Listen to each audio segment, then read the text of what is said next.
Hello，你好，今日係8月21號，咁就大家聽見我把聲都好似洪亮咗啦。咁咧就即係冇諗過啦，咁應該化完療應該哇，即係咁樣噶嘛，係咪？面青好純白，咁嗰啲樣咧就唔拍俾大家睇啦，費事嚇親大家。咁但係嗰段日子咧，你哋就即係一路為我征戰禱告啦。咁上一段片咧就係講我即係化完療，啱啱唔係好耐嗰個樣嘅。咁其實我相信同今日都有少少唔同。今日係朝頭早起身之後真係精神咗。咁我琴晚嘅肚屙咧都止息咗啦。咁我發燒咧其實每晚都有啲嘅，但係我今朝就停咗咯，即係冇再發燒。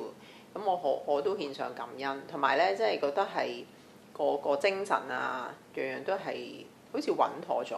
咁我琴晚瞓覺嘅時候，我都感受到即係神好大嘅同在，我感受佢係有醫治喺我裏邊嘅嚇。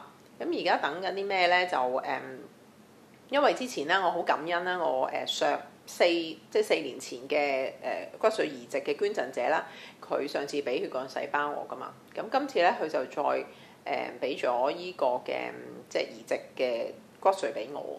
咁我睇住啲骨髓咧一路落俾我嘅時候咧，其實我本來又好凍啦、好寒冷啦嘅感覺咧，一路嘅溫暖啊，即係好感動啦。講嘅時候都咁，我見到咧即係好多人都為我付出，好多嘅恩典啦，係喺我生命嘅裏邊嚇。咁因為人哋都會辛苦噶嘛，全身麻醉啊，咁又要即係抽咁多俾我嘅時候，咁我喺呢度即係再一次嘅多謝捐俾我嘅人士啦。咁咧就都知道咧佢今日出院啦，咁我都好感恩，咁知道佢都身體 OK。見到成個人一路輸俾我嘅時候咧，個人就暖咗好多嚇，一路暖，同埋係嗰個血嗰個嘅紅血球嗰個細胞咧，其實就平時打完化療咧就會都跌到冧晒，會要輸血嘅。咁就係因為有呢樣嘢咧，我就唔需要輸血啦。咁就變咗個紅血球係 keep 到一個好比較正常嘅即係嗰個指數。咁另外就血小板啦，咁我琴日得10幾粒啦，正常200-300粒嘅10幾粒，咁我就輸咗4包血小板，都升翻到40。今日係一爭咧就係呢個嘅白血球。咁白血球咧係即係當然呢個病嘅大敵啦，咁就跌到差唔多已經冇晒㗎啦，零㗎啦，零雞蛋。咁所以咧需要好多嘅小心啦。一驚發燒啊、肚屙呢啲咧，咁都希望大家繼續紀念我呢樣嘢咧，係保持住有咁嘅精神啦、睡眠啦、食物啦，咁都食得好嘅，係同埋冇肚屙啊、發高燒。咁醫生咧上個禮拜即係就話呢個禮拜會係最辛苦、最發燒發得緊要，同埋咧樣樣都唔妥嘅。咁但係咧，我哋就祈禱咧，就係呢個禮拜，即係嚟緊啲跟住以後嘅日子咧，係最開心嘅、最舒服嘅、最冇嘢嘅。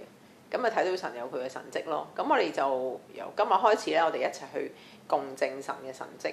咁我亦都冇乜掛心我3個女啦。雖然佢哋各自喺唔同嘅地方，一個雖然喺香港，一個喺加拿大，一個喺台灣。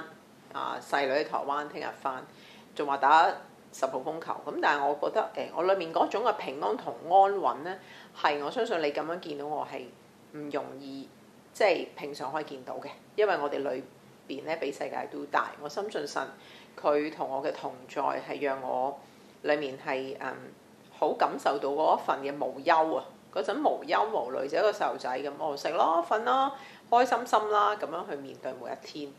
咁縱然係有好多嘢發生緊，係要去面對去處理，但係今次神教咗我個更深嘅一個課咯。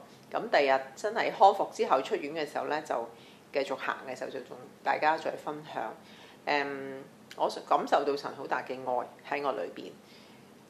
至於我有個期望，大家一齊幫我祈禱咧，就係佢話通常我呢個病都住1個月㗎啦。